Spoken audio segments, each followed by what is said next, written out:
So hey everyone, welcome back to another quick and very interesting tutorial where in this quick tutorial I'm going to show you how you can fix the issue of your GTA 5 out of memory issue. Like if you're playing the game and it crashes and says your that the out of game memory and it restarts your PC, and if you have added multiple cars and changes multiple settings, that could be the issue as well, and your FPS are dropping suddenly, and the laptop is not using your full virtual RAM. How you can fix all that? Now, in order to do it, just simply come to the directory folder of your GTA file. You can easily find it by right clicking on the shortcut and go to the file location. Now here, you have to first of all find a file that is named as commandline.txt.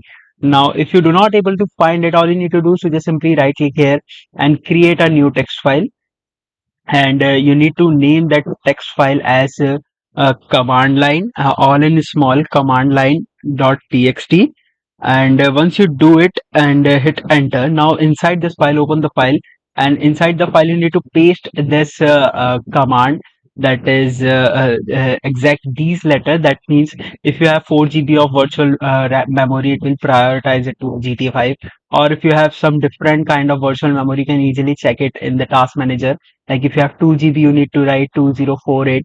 And if you have more than that, you can easily calculate it in the megabytes and write it. Like for example, if I have a GPU memory of 4 GB, so I'll write 4096. That means all of these memory have been assigned to GTA 5. And once you do it, hit save. Now restart the game, and you'll notice that your FPS will definitely get boost. And if you are facing any type of memory crash issues, this will definitely get solved. Alright, so that's it for this tutorial. I hope this video will be helpful for you. Make sure to hit the like button and subscribe button for more such helpful and interesting tutorials. See you in the next one. Take care.